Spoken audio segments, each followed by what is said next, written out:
Mr. Abbott here. Time for another boring activity explanation. This one is the Angles of Insolation lab. This is a diagram which is similar to our lab setup. We had 4 different thermometers that we placed the same exact distance from a light bulb. That one variable that we changed was the angle at which the light bulb hit the surface.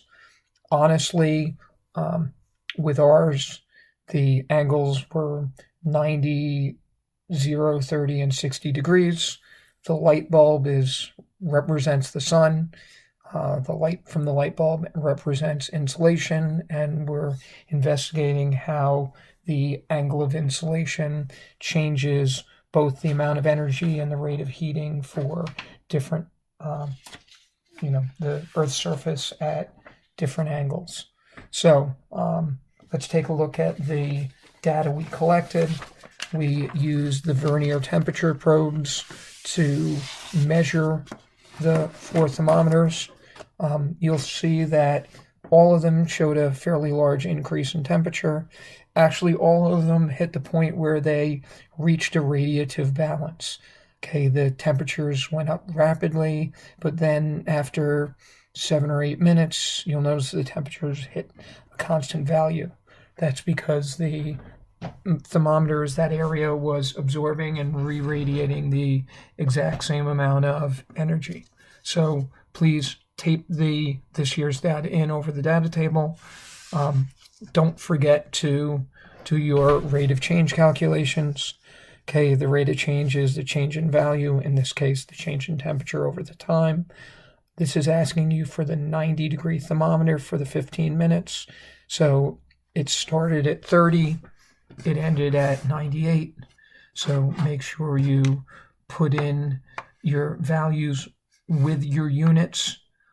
I'm not going to do the math for you, but definitely make sure you complete this calculation and then you round your answers to the nearest tenth. All right. Now, before we play with the graph, we should go over some of the vocabulary terms that you have for this. One of the most important concepts from this lab is going to be insolation. Okay, in this experiment, the light bulb represented the sun, and the energy that was being gained from the light bulb was representing insolation. So the term insolation stands for incoming solar radiation, or energy received by the Earth from the sun. Now, there are 3 different insolation factors we're going to use or talk about with this unit. We're going to talk about the angle, the intensity, and the duration of insolation. The first one that we have here is the duration of insolation. You realize that the period of daylight hours, the amount of time that we have the sun, varies throughout the year. So we measure duration of insolation in hours. Okay, it's the amount of time the sun rays hit the Earth's surface. It depends on your location. It also depends on the date because it varies with the seasons. Another insolation factor is going to be the angle of insolation. The angle of insolation, the angle the sun's rays hit, really depend on the altitude of the sun. The higher the sun, the greater the angle of insolation. So the angle of insolation is the angle that the sun's rays hit the surface. It changes with the time of day. From sunrise to noon, your angles go up. From noon to sunset, the angles go down. It changes with the seasons. Okay, we get the highest angle during our summer solstice. We get the lowest angle during the winter solstice. And it also varies with the latitude. The closer you get to the vertical ray of the sun, the higher the angle of the sun and the higher the angle of insolation. Now, how does varying the angle change what we experience? It changes the intensity. So intensity is a measurement of the relative strength of the radiation that hits the Earth's surface. Okay, a higher angle produces a higher intensity. Solar panels collect more energy when the sun's rays are hitting at a higher angle.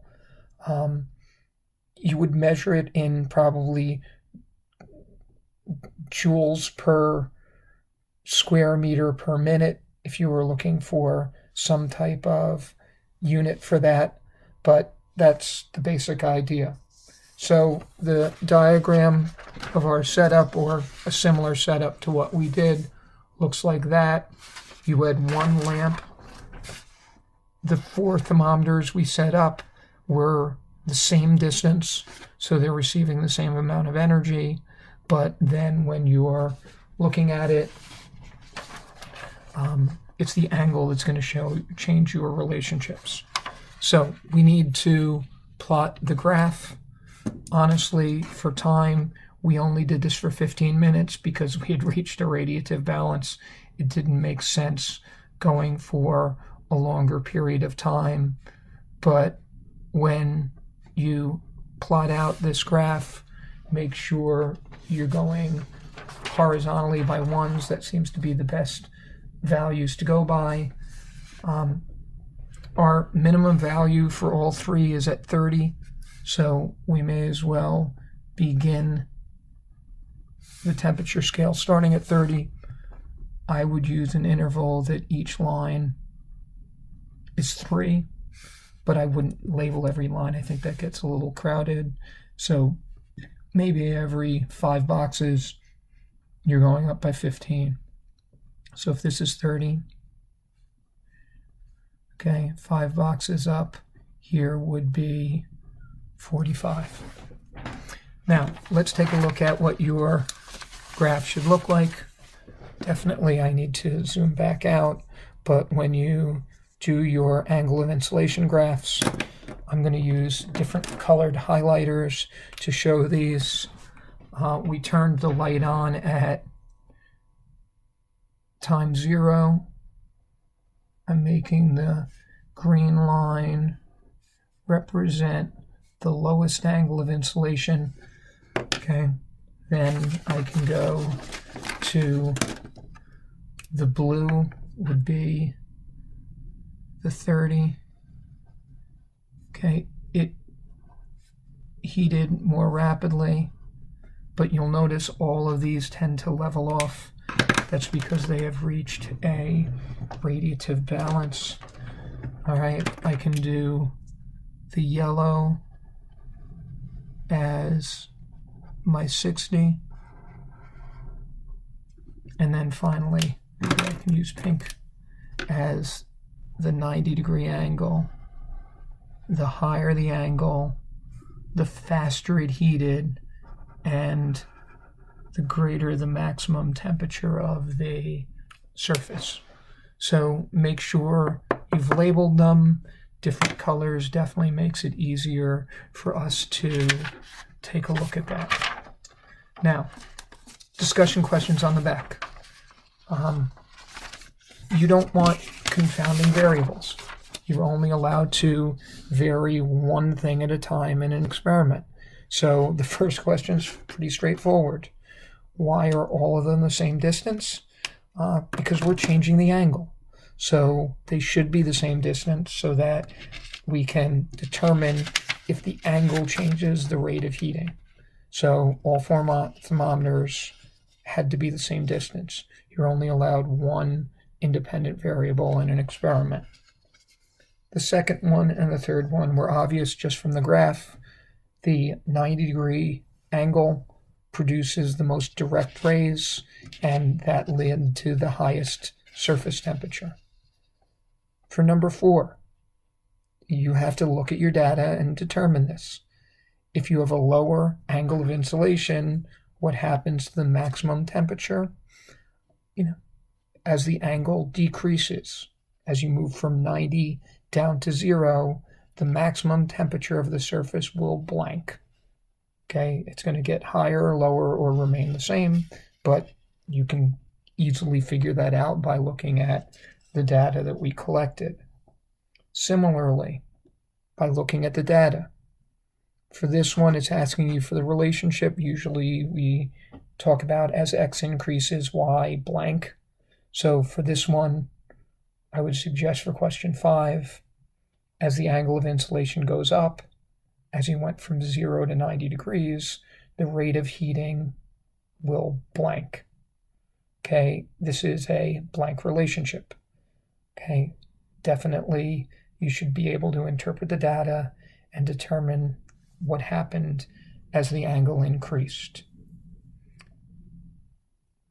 For 6, looking at a path of the sun diagram on the celestial sphere would help you think about this. From sunrise to sunset, what happens to the angle of insolation? Well, you really need to break that into 2 periods, because from sunrise until solar noon, the angle does one thing, but from noon until sunset, the angle is going to do a different thing.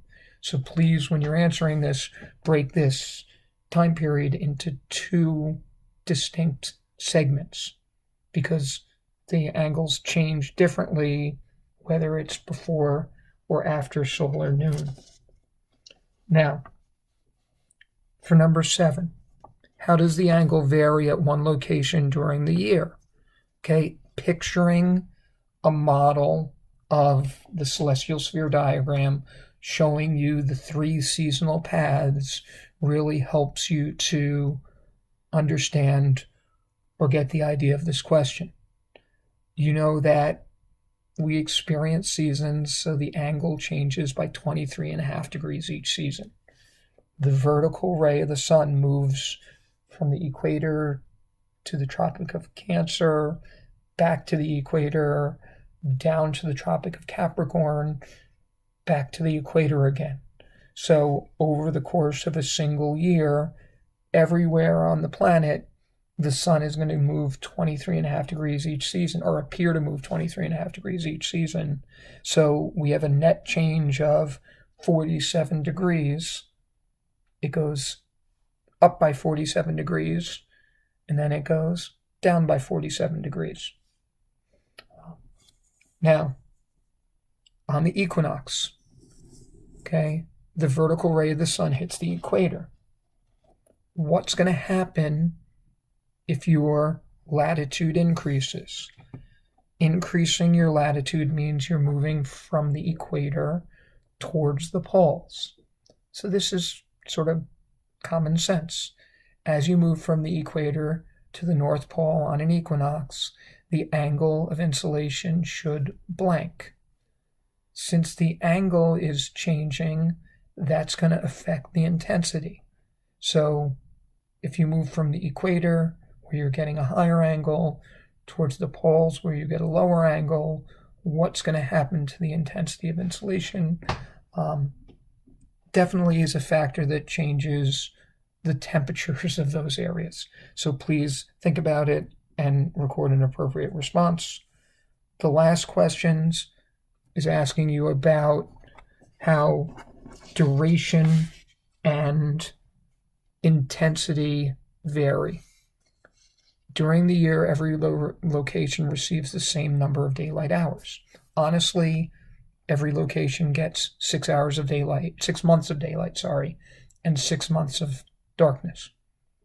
Okay, the poles get 6 months of daylight, followed by 6 months of darkness.